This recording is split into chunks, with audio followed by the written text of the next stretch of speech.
Magandang umaga po mga kaibigan. Tayo po yung magkakasama sa ating Tapatan sa Aristocrat Virtual Edition nga lamang. We're happy to have with us our resource persons. Mahalaga po ang pag-uusapan sapagkat may kinalaman ito sa nuclear wastes, earthquakes, at marine life. We're happy makasama natin ngayong araw na ito si Undersecretary Renato Solidum Jr. ng Philippine Institute of Volcanology and Seismology. Narito rin po naman si Dr. Carlo A. Arcilla, Director ng Philippine Nuclear Research Institute. At makakasama rin natin si Attorney Rose Lisa Aisma Osorio, ang Legal at Policy Director ng Oceana Philippines. Pag bilanggit po kasi na earthquakes, meron tayong iba't ibang karanasan sa mga lindol na tumama sa Pilipinas. May naganap sa Fukushima 10 years ago na naging dahilan po naman ng pagkakaroon ng pinsala sa kanilang nuclear power plant. But let's hear from Dr. Renato Solidum kung ano po ang kanyang masasabi sa historical data on earthquakes in the Philippines. Dr. Solidum, magandang umaga po and welcome to our discussions. Magandang umaga, Melo, at magandang umaga po sa inyong taga-subaybay. It's a pleasure na makasama kayo ngayon despite the limited time and the tight schedule that you have. Tell us about a brief history of earthquakes in the Philippines. How strong were these earthquakes? Ang ating bansa ay parte ng tinatawag na Pacific Ring of Fire. And if we consider the past record in the around past 400 to 500 years, the largest earthquake that we have recorded was on April 14, 1924, kung saan nagkaroon ng magnitude 8.3 earthquake. No, ito ay nangyari sa southeastern side ng Mindanao, near Mati in 1924 nga. Pero yung pinakamaraming namatay would be what happened noong August 17, 1976. When a magnitude 8.1 earthquake occurred along the Cotabato Trench and triggered a tsunami as high as 9 meters. The first wave that arrived occurred 2 to 5 minutes after the earthquake, and the tsunami killed around 8,000 people. No? In the recent history, many would remember the 1990 Luzon earthquake, the magnitude 7.8 earthquake, which killed around 1,300 people. So in essence, we have many experiences of destructive earthquakes, maybe around 100 in the past 400 to 500 years. And out of these earthquakes that happened in the Philippines, around 40 tsunamis have been generated, local tsunamis, from very small ones to quite large ones. For example, the 1976 Moro Gulf earthquake and tsunami. Okay. So, it's a cause for alarm that anytime pwedeng lumindol sa Pilipinas at may ganitong lakas. Well, it is a fact that we need to be prepared for. Matagal na nating sinasabi na ang bawat lugar sa Pilipinas pwedeng maapektuhan ng lindol. The sources of the earthquake are either inland, dahil maraming mga active faults na tumatahak sa ating bansa, or offshore, sa karagatan. Siguro yung isla lang sa Pilipinas kung walang malapit sa earthquake generator ay mainland Palawan. Pero pagdating sa mga hazards related to earthquake, ay lahat naman dapat maghanda. Lalong-lalo na sa coastlines, lahat naman ng coastline pwedeng magkaroon ng tsunami. Mas malamang ang tsunami sa mga coastlines na nakaharap sa malalaking dagat kasi nandun yung tinatawag natin mga trenches kung saan sumusubsob pa ilalim ang mga bloke ng karagatan at nagtitrigger ng malalakas na lindol at posibleng tsunami.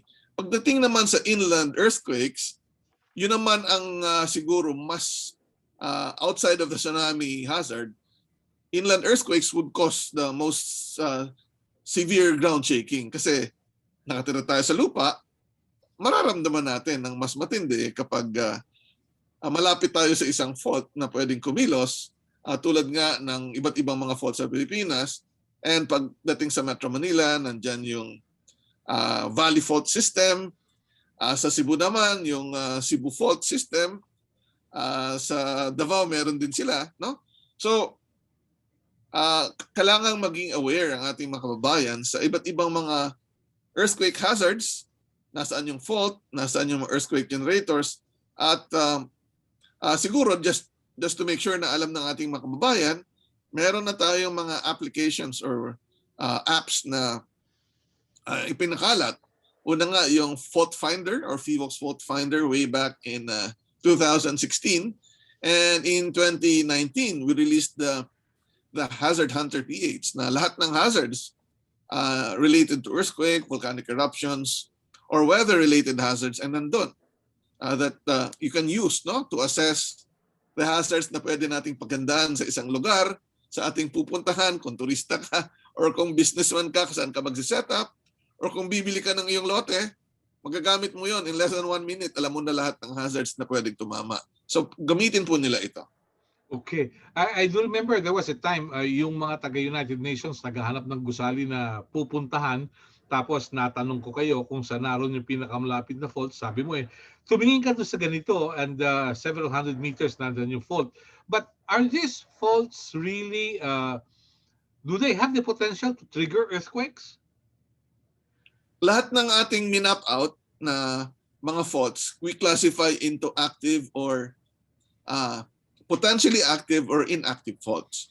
So pagdating doon sa potential earthquakes that can affect the Philippines, doon tayo nagpo-focus pagdating sa DOST FIVOX sa mga active and potentially active faults.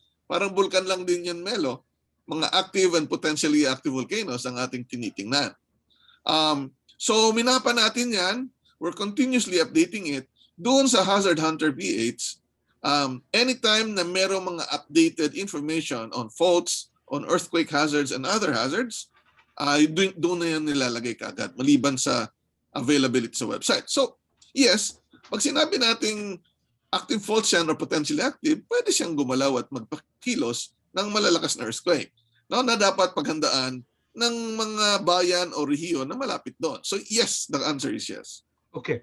Now, let's hear from another good friend, ang ating kababayan na si Dr. Carlo A. Arcilla, coming from the Philippine Nuclear Research Institute.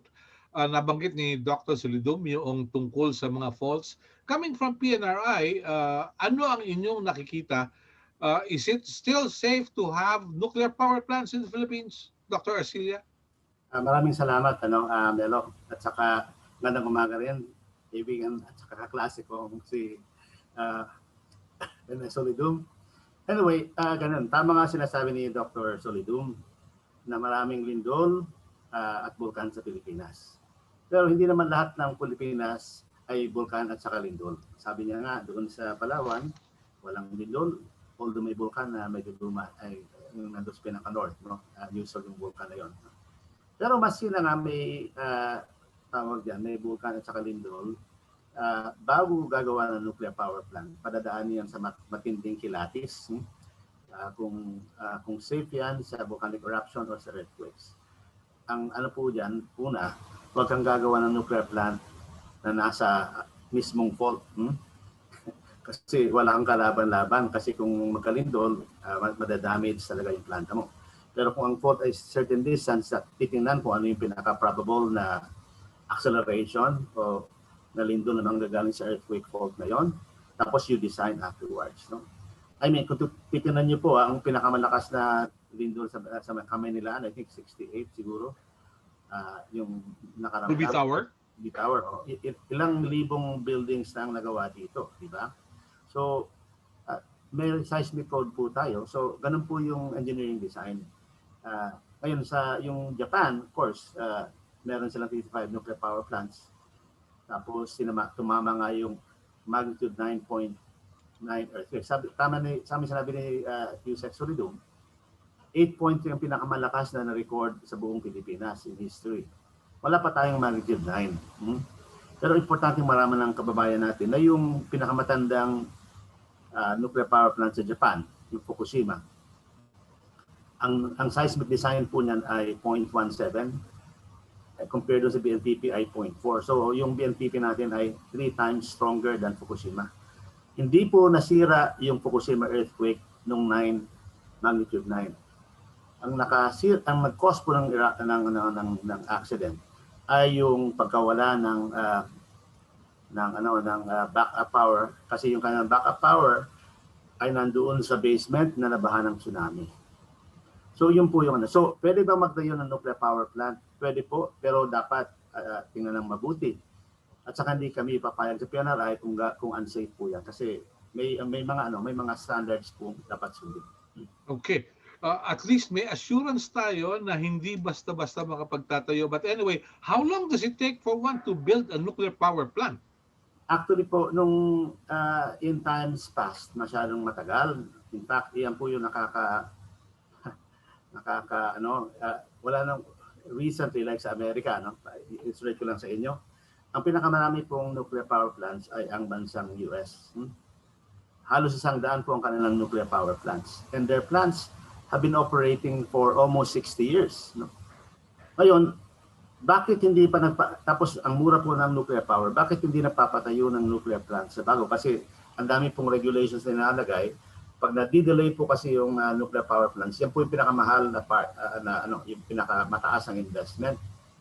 So, kung magkaroon ng delays, yan po ang kalugihan ng nuclear power plants. Pero pag nakatayo na yan, ay nako, walang comparison. As I said, yung nuclear power plant sa Amerika, they're being licensed for 80 years. Nung isang araw, yung ating ERC, nagsabi na yung power plants na power at coal, pag 16 years ay palitan na. 16 years versus 80 years. So tingnan niyo lang po yung pagkakaiba ng bawi talaga yung power pag nuclear power plants. Yun po yun. Yeah.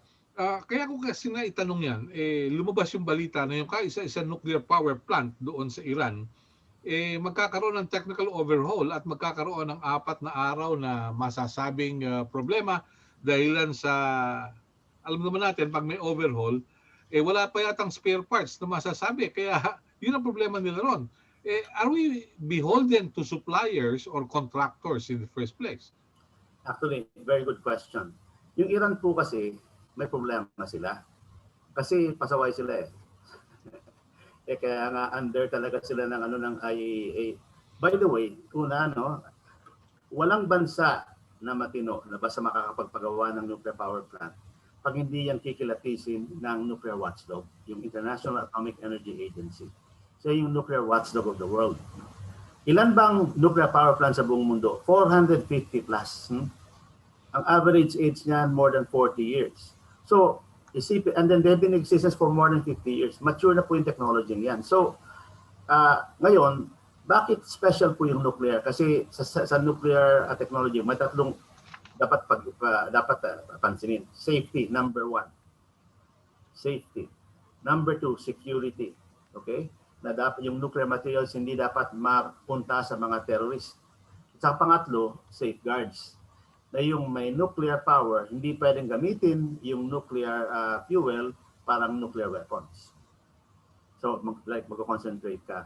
Ang problema po ni Iran ay palagi po siyang nag-attempt. Kaya nga under siya ng special concern siya ng IAEA. Dahil sa ganyan, binigyan siya ng in-embargo siya. So, yung mga supplies hindi makakapunta sa kanya. Pero hindi pa problema yung Iran. Yung tawag dyan, noong isang araw lang sa China, yung isang nuclear power plant nila, nagkaroon ng cladding issue, ni-report agad. Nuclear is one of the most regulated industries in the world. Pag may konting mali, konting problema, report ka kaagad. Part po yan ng anong tawag dyan, ng pagpipirma ka doon sa ng safeguards. Pag may nawalang nuclear material, report po yan. So, wala pong ganyan sa coal, walang ganyan sa hydro, walang ganyan sa ibang energy sources.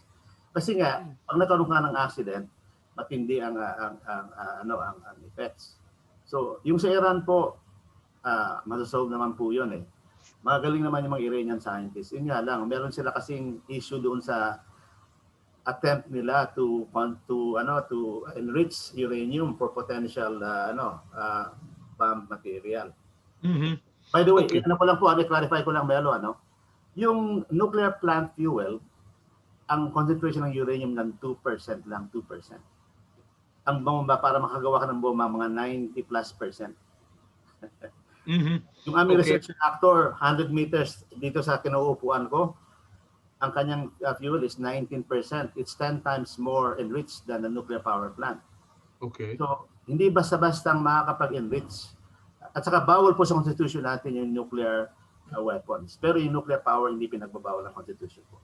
Okay. Thank you for the clarification. We'd like to welcome Attorney Rose Liza Isma Osorio of Oceano, Philippines. Magandang umaga po and welcome. Sorry for the delay, but we're Good happy to have you morning. with us. Yes, good morning. Morning. Yes, ma'am. Apologies tell us- for being here. Tell us about your thoughts tungkol dito sa nuclear wastes, no?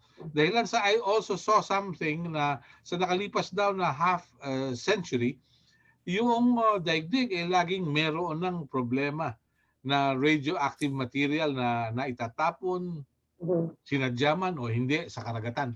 What are Yeah. your thoughts about this, please? Yeah, for me, the important legal framework here would be the Basel Convention, which I think has been signed by 187 countries. So this has gotten overwhelming support by all countries. So what the Basel Convention does, it's an international treaty that reduces the movements of hazardous waste between nations, and this includes yung mga radioactive waste. So it also provides that those who produce the waste should dispose of it in an environmentally sound management ways. And so yun, I think since tayo and I think Japan is also a signatory for this, then I think we are tasked to ensure that this is enforced and the commitments of the different nations are actually being responsibly done by the different countries. So sa atin naman in the Philippines, to implement this treaty, we have Republic Act 6969. So this is actually to ensure that the disposal of toxic and hazardous waste will be done in an environmentally sound manner. And it also regulates strictly and even bans the transfer of hazardous waste from developed countries to our country as well. So these are some of my initial thoughts on this issue. Thank you, Madam. Yeah, thank you, Attorney, and welcome again. Yeah. Undersecretary Solidum, yung pong binabanggit na tsunami, no? Normally, pag may tsunami, ang tatamaan yan ay yung coastal areas. Would you say that in the event that we will have nuclear power plants in the Philippines, it should be inland and not by the sea? Well, depende yan sa topography ng lugar, no? Kasi kailangan maprotektahan ang isang planta o anong critical structure sa mga panganib na dapat ikonsidera. Ang kailangan dyan, siyempre, unang-una sa mga planta ay tubig para sa cooling, no? So dapat may supply ng tubig at ang isang backup dyan ay tubig galing dagat. No? Yun po yung nasa plano ng mga planta. Ang kailangan dyan, kung talagang maglalagay ng planta, dapat hindi siya abutin ng tsunami o storm surge. Kasi ang epekto nito, syempre, sa water supply at syempre ayaw din naman nating mabasa mismo physically ang planta dahil nga sa tsunami or storm surge. No? At ang ating pag-aaral sa tsunami ay marami na at advanced na naglagay tayo ng mga hazard maps and estimated heights, no? And yung hazard maps na ating ginagamit ay ano yung extent ng tatamaan kung sakaling nagkaroon ng ganito kalaking magnitude na lindol sa dagat at ganito ang kataas na tsunami darating sa coastline. So ang gagawin mo diyan ay papatakbuhin mo ngayon yung tsunami papasok sa inland. At yung gaano siya kalayo aabot sa lupa ay depende na rin yan sa configuration. Topography ng lugar, yung tinatawag naming roughness, yung marami bang harang dyan, mga mangrove o di kaya mga building. So pag masyadong rough ang surface, hindi aabot ng malayo ang tsunami o storm surge. Yeah, I do recall doon sa aming munting isla ng Alabat sa Quezon, nagkaroon ng storm surge matagal-tagal na at ang sabi ng matatanda ay umabot ng 9 na taludtod ng niyog ang dagat, no? Yung daluyong, no? Kaya mahirap siguro tayo maghanap ng lugar dito na suitable para sa ganitong mga requirements, Dr. Solidum. Uh, Makakahanap ka kung gusto mo talaga maghanap. Pero nga, sa lahat ng proyektong gagawin, pati nga sa bahay, you always look at the hazards and the risks. Then you decide. No? Meron bang mitigation measure dyan o wala? So, in essence, kaya nga namin ginawa yung Hazard Hunter PH, isang multi-agency effort na pinangunahan ng DOST-FIVOX upang lahat ng planning natin, iba-ibang planning, hindi lang naman nuclear plant yung ating pinapag-usapan dito, ay magamit ng tama ang science info para sa tamang desisyon. Okay, very well. Short reaction no, mula kay Dr. Arcilia. Magkaklase pala kayo ni Dr. Solidum. Reunion to, of sorts. Magaling sa akin yan. Anyway, first, ano pa lang, yung reaction kay Attorney Lisa, no? Yeah, we respect the Basel Convention. In fact, may sobra pa sa Basel Convention, yung CPPNM, marami pong UN. Yung pag magtatayo ng nuclear, maraming UN protection of protection, tapos yung safety and security of transport of nuclear. May mga conventions, halos lahat ng pipirmahan na. Yung iba kasi sa Senate pa. Tapos yung sinasabi naman ni Director Solidum, ibigay ko lang example itong BNPP kasi ito yung yung elephant in the room, no. Yeah. Yung yung tsunami na nangyari doon sa Fukushima, ang height yung 15 meters, 1.5. No?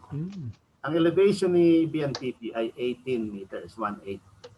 So kung nagkaroon ng tsunami diyan sa may BNPP, na galing sa kasing lakas na earthquake na sa Japan, na hindi pa natin nararanasan, hindi aabot doon. Yun, fact po yun. Kasi ganito yan, kasi yung lakas ng earthquake ay proportional kung gaano ka diretso, continuous yung fault mo. Sa Pilipinas kasi maraming faults natin segmented. Kaya hindi ganoon kalakas yung earthquake sa Japan, continuous yung sa Japan trends. So yan po yung isang issue. Pangalawa, nung nagkaroon ng Fukushima, all the 450 nuclear power plants in the world, lahat did a Fukushima stress test. Ang sabi nila, pwede kayang mangyari sa atin ito.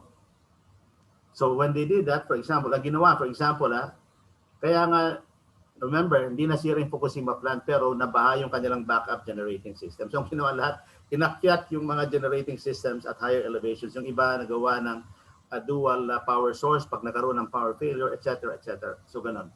So ang kagandahan ng MAIA is that best practices ay observed and talagang inaano po yan, dinidikta talaga saan yan sa mga bansang madunuklear, except kung pasaway ka gaya ni North Korea at saka itong si Iran, no? Especially sa North Korea.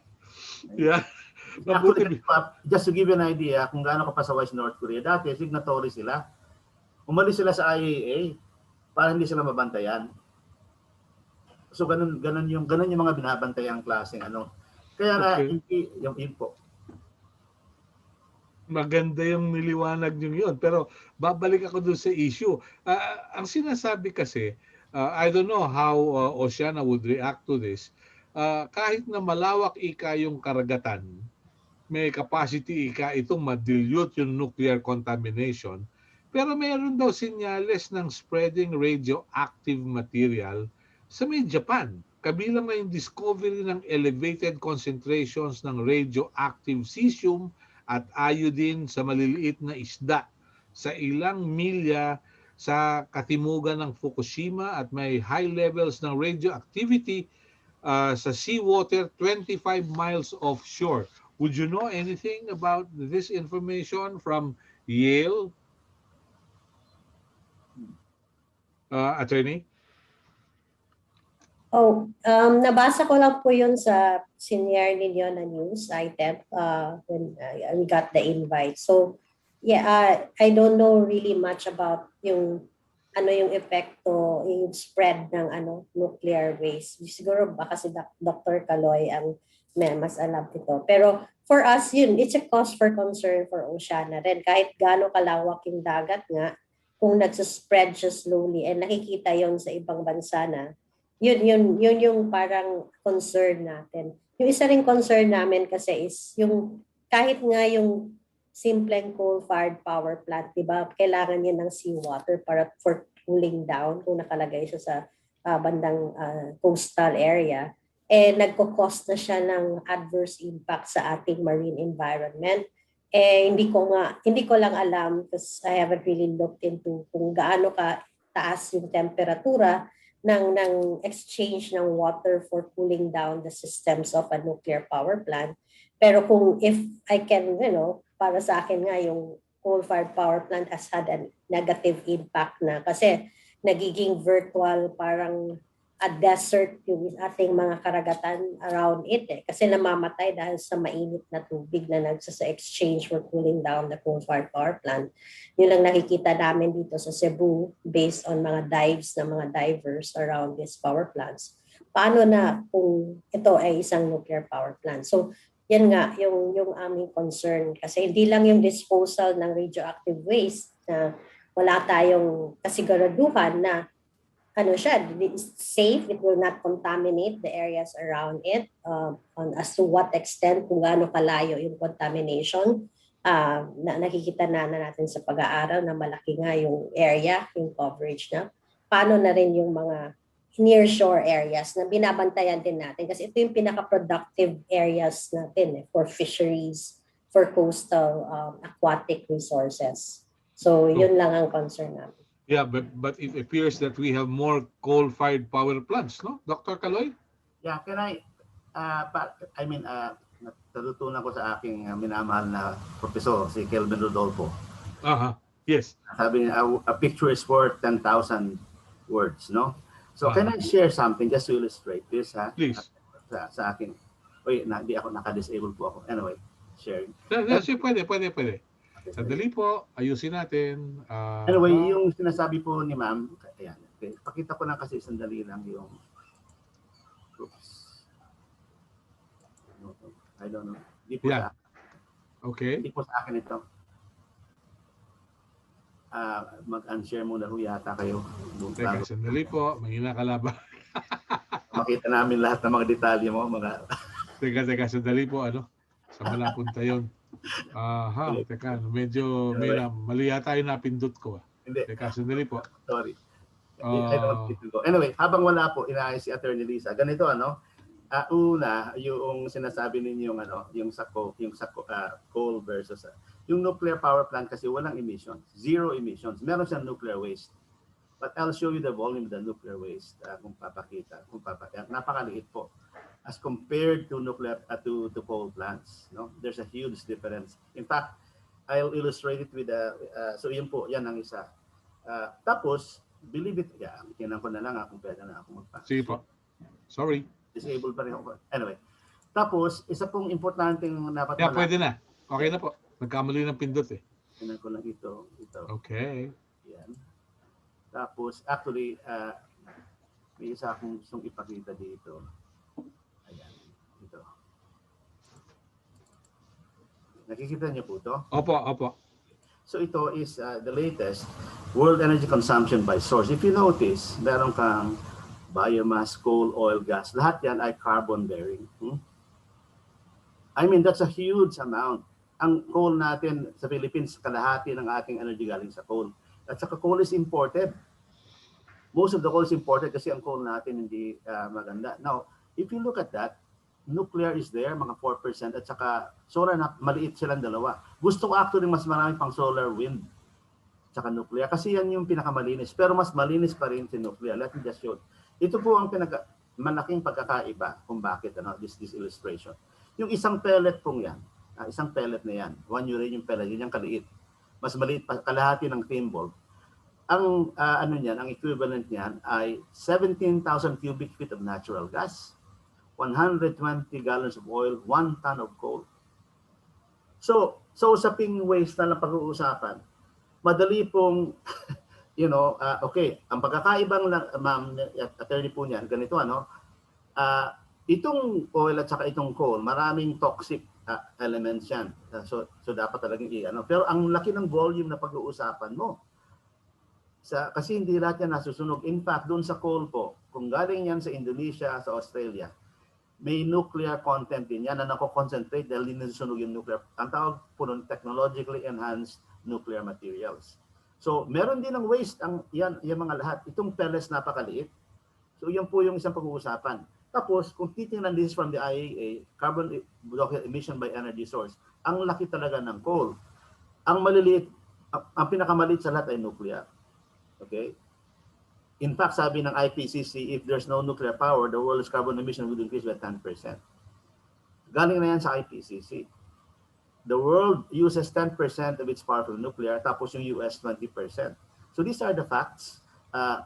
Tapos very important, tinan niyo po ito kasi ang isang anong problema sa renewables, ang kanyang capacity factor, ang kanyang tawag diyan, yung availability is 30%. A nuclear plant is 90+%. May bagyo man o may wala, tuloy-tuloy yan, parang diesel. Pagkita ko lang ito, dapat pang backup yan. Tapos isa pa, ito nga, 1 megawatt of solar requires 1 hectare flat land. So agricultural yan, nag-uusapan, and 400 times less than wind. Tapos, anyway, ito po, 440 nuclear. Meron ako, ayan. Habang nandito na to, if nuclear is unsafe, why does USA have 100 nuclear power plants? Okay? And operating for 60 years. Lahat tayo may relative sa Amerika. Ako, sobrang 10 taon ako nandoon. Yung aking kuryente, hindi ko na papansin kasi mura lang masyado eh. Dito kaya, naku, pag dumating na yung electric bill mo. Tapos, ayan, ito yung pinakamaraming kanto sa nuclear energy. UAE. Si UAE, oil-rich countries nakapagpagawa ng bagong brand new nuclear plants. Si Bangladesh na, naku, meron na, tapos na yung kanyang nuclear power plants. Tapos ito, the BNPP will be younger than most operating US nuclear power plants, whose average age is 60 years. Okay. O, yun po yung, ay meron pa akong isa sana hindi ko na, tingnan ko na, ito po. Okay yung hazards mo May politiko Gusto mo yun? Nakita ko yun Sige, ano ko na lang yung hazard. Tuloy. Kasi hazard sa Philippines, alam ito ni Rene, di ba? Meron tayong earthquakes, volcanoes, typhoons, lahat, storm surges, tsunamis, landslides, at saka yung pinakamahirap, yan, mahirap. Anyway. So, you have the courage to place that, Wala problema po. Di totoo naman kasi, di naman pwedeng ipagkano yun. Di ko naman sinabi kung sino, pero alam nila kung sino sila. Diba? Okay. At, anyway, isa pa, papakita ko lang, para lang maano na, reliability of nuclear in weather versus other power sources. Tingnan yung nuclear, ayan, napaka-boring. Yung green. Yung iba kasi, solar biofuel, up and down ka. Depende sa weather mo. So, but ito ang pinaka-importanting argument kumpara sa nuclear sa Pilipinas. Kasi po, yun nga, the median Filipino family pays 10% of its monthly income for electricity. This means na kung ang isang pamilyang yan ay nag-uwi ng pera ng 15,000 a month, sabihin 1,500, ang laki ng kinukuha.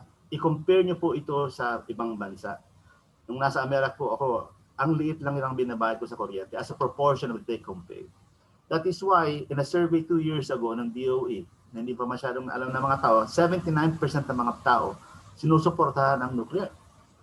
Kasi mura siya kalahati ang cost po niya. Yan.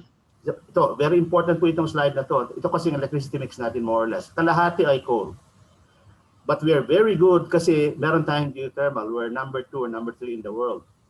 Dapat, ito nga sasabihin ko sa mga kababayan natin, huwag kayong papayag na mga taga-Europe, lecturean kayo sa tawag yan sa renewables. Kasi mas maganda ang ating energy mix kaysa sa kanila. Meron tayong geothermal, meron tayong hydro, solar and wind, napaka-konti pa. Pero ang problema natin ito, mauubos na si Malampaya gas. Anong ipapalit nyo dyan? Hindi naman tayo pwede mag-build doon sa South China, sa West Philippine Sea, kasi alam niyo na may umaangkin niya na bansa, di ba? Basta-basta. Ang sabi nila, mag-import na lang ng LNG. Ang ibig sabihin yan, tataas ang kuryente kasi babayaran mo yun Malampaya libre. So ibig sabihin, kung may brownouts na ngayon, lalala pa yan at saka mas mahal ang kuryente. So sana dito pwedeng ipasok yung nuclear kung sakali mang maubos ang Malampaya. Tapos, yan, dali lang. Ano ko lang ito. Kasi kung BNPP were a coal plant, 620 megawatts. First, kung nuclear plant siya, yung fuel niya tatagal ng 18 months. Okay? At saka yung fuel ng BNPP for 18 months, kakasya sa isang jeep, ang cost $20 million. Kung sa 18 months na yon, yung BNPP were a coal plant, the 18 months will require 50 Panamax ships. Its Panamax ships is 50,000 tons. Importation cost is still $600 million per year. Ito na lang dito ko na lang yung pag-uusapan. Tapos hindi pa counted yung pollution na manggagaling sa coal. Saka yung sa ano. At saka ma'am, later maybe kung i-explain ko kung paano i-dispose yung nuclear waste. Fortunately, yan po yung researcher for more than 10 years. Okay? Maybe singit ko na lang ngayon. Pwede po ba? Sige, sige. Okay. Habang nandito na, sagarin ko na rin. Kasi importante po, I understand, wag ko na pag-usapan ng BNPP kasi masalimuot yan. Pero ito, kasi po, ganito, yung tama si ma'am kanina, si attorney, actually, may ngayon, there are talks now in Congress on revising 6969 and to separate nuclear from the toxic waste. Why? Kasi po, nuclear has several other additional requirements. Pwede kasi niyang gawing radiological, so may special issue talaga siya. Mas yun na si DNR, payag po siya iwalay. No? Pero ang advantage naman ng nuclear decays, where hazardous waste is not. Yung problema. At saka, hindi pwede tayong tumanggap ng nuclear waste from other countries. Now, how do you dispose of something that will be active for 10,000 years? So, ang tawag din sa geology ay geologic disposal. You put it back where it belongs, no? Very deep. Okay? So, pwede mong, you can drill a very deep mine and put it there, or you can drill very deep boreholes, which we have already the technology kasi ang ating geothermal wells drill up to 3 kilometers. So, kung sakaling aproban ni Digong yung nuclear power kasi political decision niya, ang sasabihin ko po sa kanya, kung bibigyan akong pagkakataon, Mr. President, kung mag-nuclear po tayo, dapat yung waste disposal ay ayusin at the same time. Tapos ano yung plano natin? Sabi ko ganyan, kumuha po tayo ng isang isolated island, you drill very deep, i-plug mo po yan ng bentonite, kasi ang bentonite po, ang crystal structure niyan, pag maka-escape yung uranium, hindi na makakatakas. As if it didn't have, parang wala siya. So yan po yung way, napakarami nating islang pwedeng paglagyan ng nuclear waste. Kung ako lang, paborito ko itong islang ito kasi para hindi na-claim bansang-bansang dyan. So anyway, so yun po yung Makiklaim pa ba natin yan? Hindi, sa atin yun. Sa atin yun. Hindi pwedeng hindi mag-claim. Sigurado ba atin pa yan? Oo, sa atin yun. Okay. Okay, at least may assurance tayo. Mabuti na siguro. Sabi ko lang na may solusyon po. Okay. Pag sinabing wala, yun nga ang problema lang kasi yung fake news napakarami po. Okay. Yeah. That is understandable. Yeah, okay. Dr. Sunudum, let me ask you this. Binanggit kasi yung tungkol doon sa geothermal, no? Binanggit din yung paghuhukay na pwedeng malalim, mga 3 kilometers, para paglagyan ng nuclear waste. Ano po ang tingin niyo rito? Meron din sinasabing natural gas. Ano ba yung potential natin? From Philippine Institute of Volcanology and Seismology, may nakikita ba kayong likas na yaman sa ilalim pa ng lupa na pwede pakinabangan ng taong bayan? Well, of course, ang sagot yan, oo. Ito nga ay na-develop na. Ito yung geothermal resource natin. In fact, sa ibang bansa, lalong-lalo na yung mga lumalamig pag winter, kahit nga yung init ng lupa o bato sa ilalim, kasi nga nag-increase yung temperature, ay pinapadaan nila yung tubig doon. At iinit yung tubig. Hindi naman steaming. No? Pero mainit at pwedeng gawing panligo. Ano? So maraming pwedeng gawin as a geothermal resource. So yun yung pinaka-obvious. Pagdating sa mga mineral deposits, meron din naman. Kaya lang, ibang usapan yun. No? May specific areas lang naman na pwedeng magkaroon. Yeah. Nung unang panahon, wala pang DOE at hindi pa masyadong agresibo yung ibang mga government agencies, pagdating sa exploitation ng resources or economic benefits pagdating sa mga bulkan, lalong-lalo na yung mga inactive na, diyan nagsimula sa predecessor ng FIVOX, Commission on Volcanology, yung geothermal sa Pilipinas, si Dr. Alcaraz. In May fact, rest in kahapon peace, yeah. Oo. ay 69th year ng pag-establish ng FIVOX na nagsimula pa sa Commission on Volcanology. Kaya nga, ngayong araw, bandang alas 10, ay magkakaroon kami ng konting celebration sa pamamagitan ng pag-launch ng isang mobile app, no? Volcano Info app. Volcano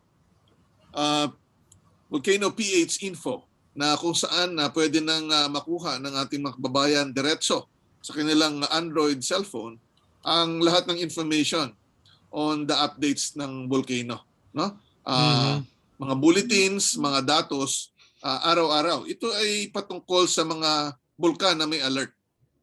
Yun yung unang ilalabas natin, and later on, syempre, sa mga susunod pang mga panahon, magdadagdag tayo ng information. But yun yung konting celebration lang namin Okay. in commemoration ng 69th year of our anniversary.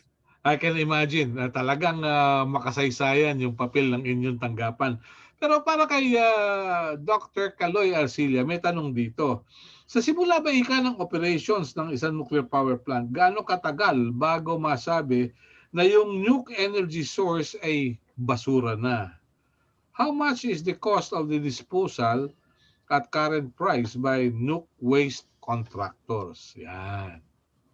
Okay, first question muna, gaano malalaman kung basura na? Gaano katagal? Okay, ganito po kasi yan eh. Kasi yung nuclear power plant, may fuel ka nga, no? Nakalagay yung fuel dyan. Like yung BNPP, pag nilagay mo yan dyan, matagal bago maubos. In fact, hindi pa nauubos lahat ng fuel. For example, yung fuel sa yung fuel, a small percent lang ang nagagamit. Kaya nga pwede mong i-reuse yan. Ang tawag doon ay reprocess, no? Pero kung ako lang, ayoko mag-reprocess ang Pilipinas ng nuclear fuel.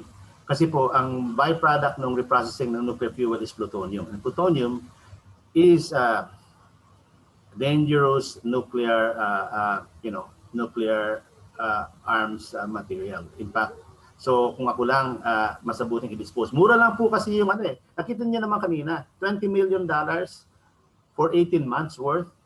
Tapos kakasa sa isang jeep. Ganun po yung, at saka hindi pa natin pinag-uusapan yung tinatawag na SMRs. Yung ganito po, yung waste disposal, ang ginagawa ng maraming bansa dyan, and in fact nakalagay na yun sa ating bill, sa part, kung sakaling gagamit ng nuclear power, may tatabing porsyento para doon sa waste disposal. Parang para kung sakali mang matapos na yung operations, may pera kang pang-dispose. Kung gagamitin pong style yung borehole disposal, kayang-kaya pong bayaran. Kasi may technology na po tayo eh. Ang ginagawa for example, sinasabi ko dun sa Amerika, ang laki nilang nalikom nilang pera dun sa kanilang nuclear plants.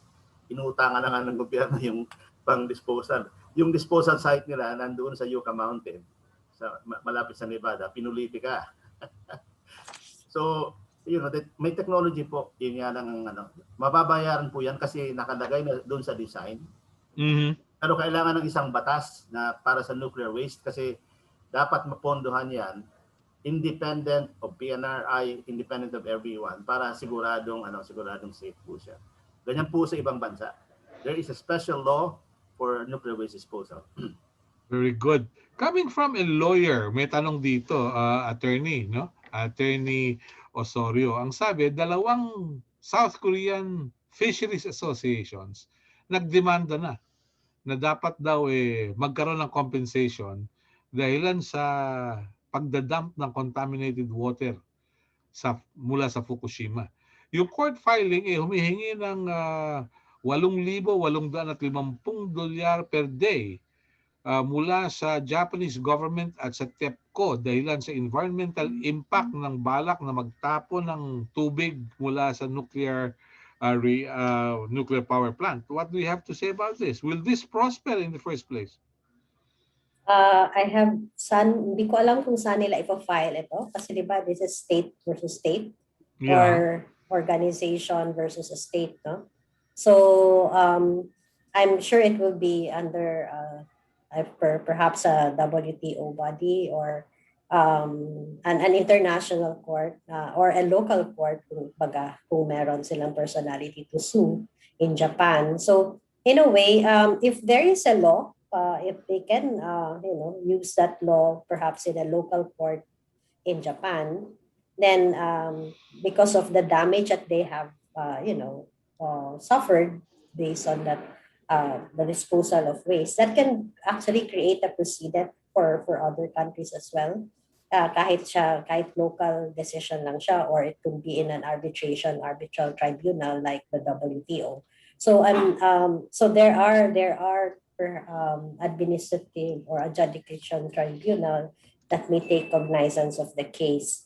But if it's state to state, it could be also ICJ. So that could create also the precedents for that. Kasi yun nga, international law will play a big role in this.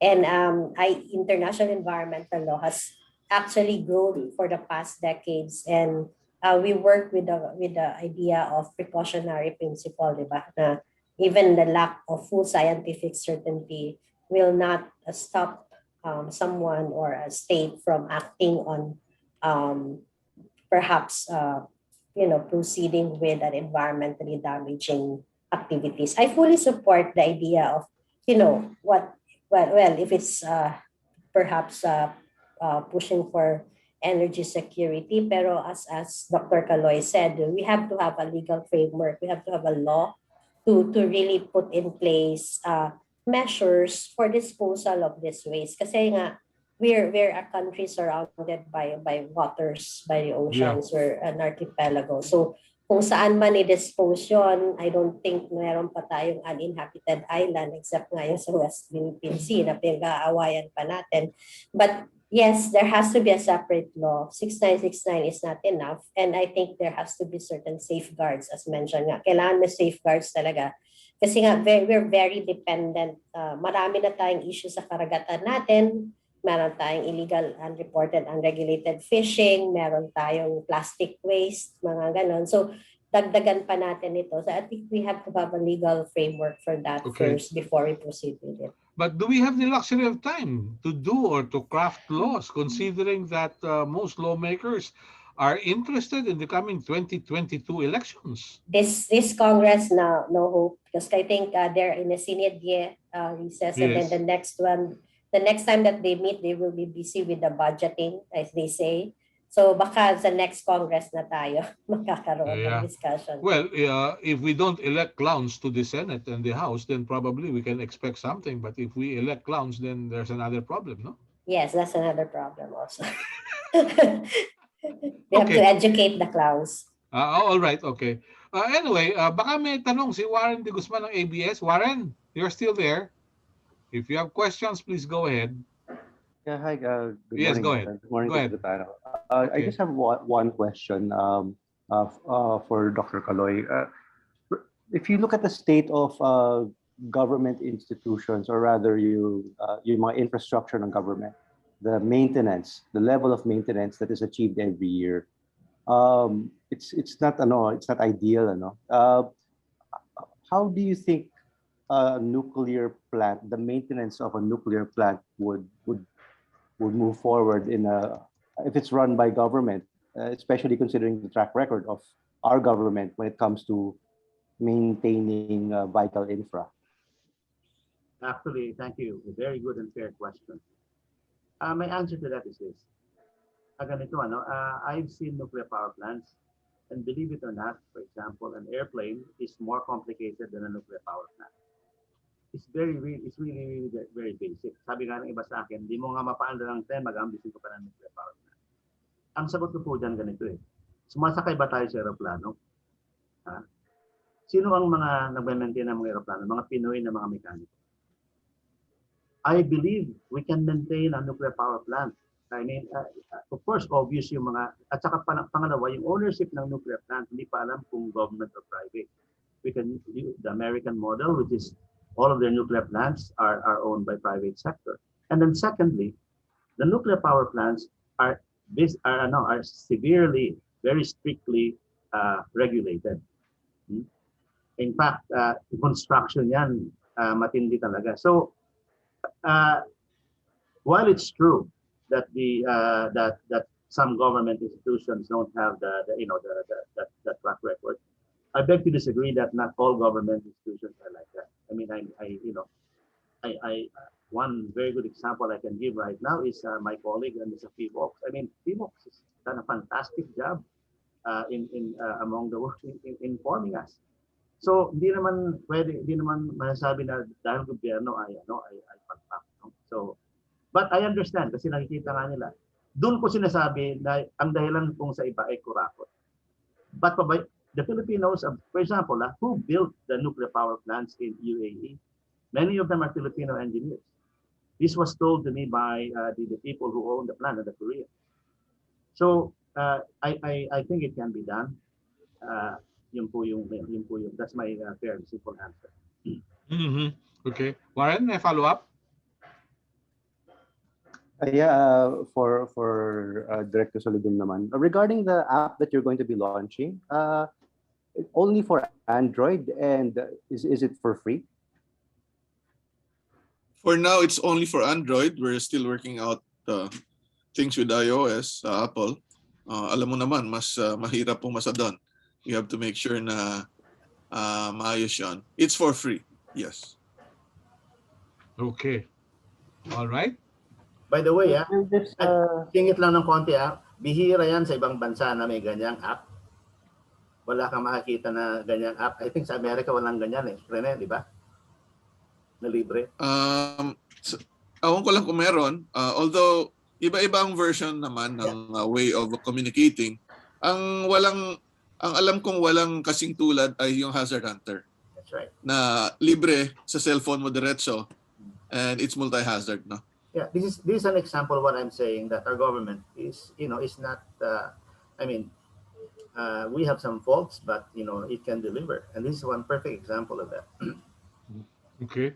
Yeah, Very good. just to follow up with that, is this going to replace your text blasts and your other forms of communication for hazards, sir? No, hindi kami nagbibigay ng text blast. It's NDRMC. Yes, correct, yes. No, hindi kami yon. So they will still do it, especially for early warning of events. Hindi lang yan sa volcano, pati na rin sa earthquake and also weather-related hazards. In fact, we have two teams working this out with the NDRMC for their early warning systems. No, may mga messages na dapat mas maliwanag. But this one would be available to anyone. Nasa Tagalog muna ito. Later on na lang yung English.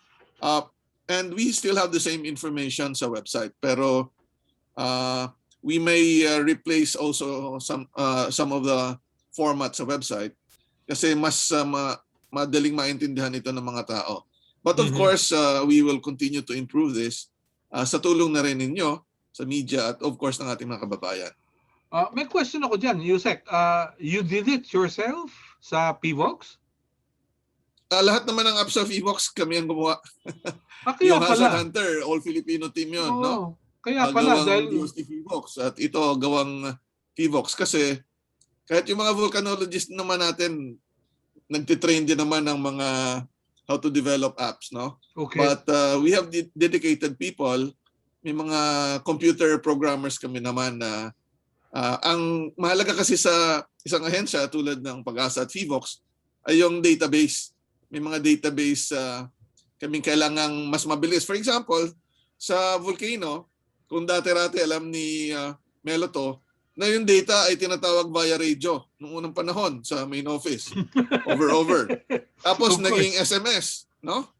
Na ngayon mga internet. So ang ginagawa natin ngayon sa mga volcano observatory, sa computer na lang yung input, dediretso sa database. Yung database input mag-auto-report dito sa app at ito ngayon, yung bulletin, syempre, ayusin din naman ng ating duty staff. But automated lahat yan papasok Good. sa Volcano app. Yeah. Kaya kasi kung naitanong mukhang kung dumaan sa DICT yan, baka wala pa yan. Sabi kasi nung ilan parang Kuya Cesar mode at Yadeli mode yung DICT, but we will not talk about it, no? Hindi na muna yun. Well, we're about to close our discussions today. I just have one more question, Melo. Oh, pahabol. Oh, sige, go ahead. Regarding that, sa PVox, if you're developing your own apps, are you going to monetize this? Kasi documented din naman yung problema nyo sa funding and for compensation of your people. Are you looking for a way to monetize your app development? Itong service natin sa publiko, libre yan. But yung Hazard Hunter PH, many countries are also asking us about it. Pinapapatent namin to, no? So it will be a very good thing kung ma-patent ito ng Philippines. Kasi some countries are thinking about what we have done. Iniisip din nila, nagulat sila na ginagawa natin. But this is not simply a technological issue. Pagdating sa multi-agency involvement, it's a governance issue. And ako'y nagagalak na ang governance platform na ginawa natin, nag-agree ang mga participating agencies. In fact, hindi lang national government ang sumama. Maliban doon sa Volcano PH, no? Okay. Sa ginagawa natin kasi, we involved our stakeholders. At yun yung kailangan. So pagdating sa serbisyo sa tao, libre yan. In fact, gusto naming mapakalat yung info para magamit sa planning. For example, may isa kaming malaking bank na gumagamit ng ibang info namin para mas maprotektahan nila yung kanilang empleyado. No? Okay. So we have the same information whether you're a customer or the business owner para walang away pagdating sa data. Okay, very good. Pero about to end ang ating discussion, ano pong mensahe ninyo, Attorney Liza Aisma Osorio, sa ating mga kababayan at mga kapatid sa media? Please go ahead with your message. Thank you, Sir Melo. Salamat din sa ating mga resource persons. So it's first time to hear Dr. Caloy and Sir Renato. So I am happy that the Philippines is really one of the world class in terms of mga ganitong bagay sa ating science, sa ating sa ating I think advancement in terms of nuclear with Dr. Caloy. There was so much experience in this, but I'm sure we will be approaching this with really caution, and all the safeguards should be there if ever we proceed with the development of nuclear. And our concern is really the nuclear waste disposal in our oceans. And as Oceana is one of the largest international organizations focused on ocean conservation.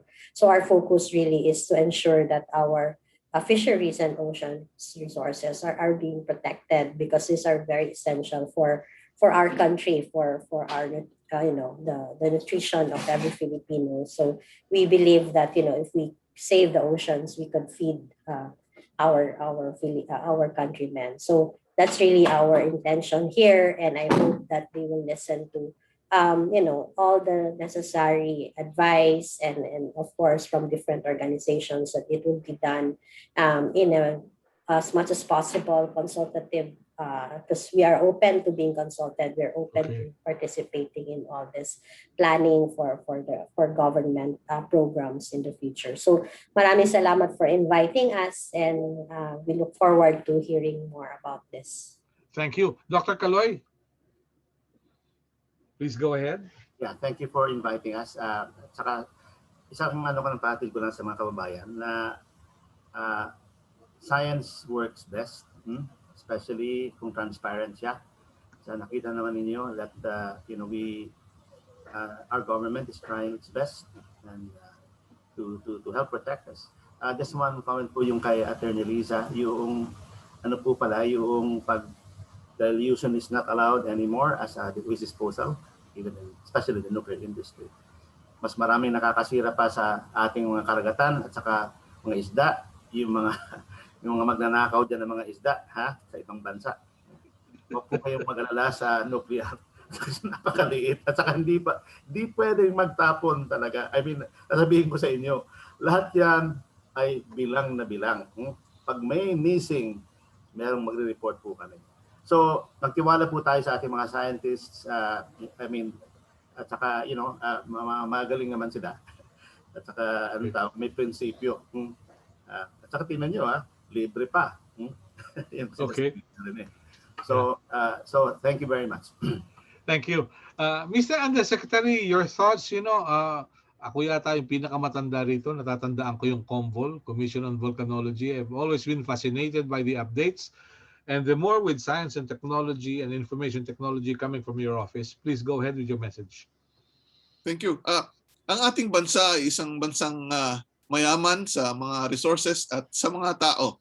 Binigyan tayo ng Diyos ng kasangkapan upang mapaghandaan ang future Philippines. At ako po ay nagagalak sa pag-imbitahan niyo po sa amin.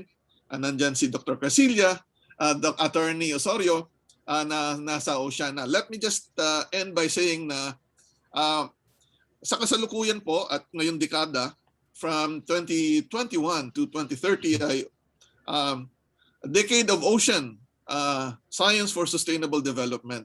At sa kasalukuyan po, yung Intergovernmental Oceanographic Commission ng UNESCO na kasama ang Pilipinas dyan ay nagpupulong online for the first time ng maramihan so that we can actually prepare and protect our ocean. Isa yan sa yaman ng Pilipinas na dapat pagtuunan ng pansin. Ako po ay kasalukuyang chairman ng National Committee on Marine Sciences at gusto nga namin na mapadagdagan pa na pag-ibayuhin ang pag-aaral at pagprotekta sa ocean. At sana po ang lahat ng Pilipino ay tumulong. Number 3 tayo sa polluter ng marine plastics, isa sa problema na kailangan nating pagtuunan ng pansin. So ang Melo, hindi lang sa lupa ang ating kailangan tingnan. Kailangan din nating tingnan ng karagatan. And we at the DOST, and of course, lahat po tayo ay kailangan magtulungan dito. Yun lang, Melo, at maraming salamat sa pag-imbita. Congratulations, no? Kaya lang, you still owe me that recording I did for P-Volks during the 90s. Hindi ko pa natatanggap yung voice over ko sa inyo. Sige. Aalamin ko kung ano nangyari. Anyway, thank you very much. It's a pleasure na makasama kayo. This is an intelligent discussion and I'd like to say that sooner we will be inviting you, especially yung tungkol sa mga plastics at iba pa. Thank you very much from the bottom of my heart at dun sa ating mga kasama sa media. Maraming salamat po. It's another wonderful day spent with you. Till next time, please stay safe. At para kay Dr. Zilidum, kay Dr. Arcilia at kay Attorney Osorio, huwag naman kayong kumandidato at ng higit na pakinabangan ng inyong talino ng taong bayan. Thank you very much. God bless us all. Thank you. Hi. Bye. Salamat.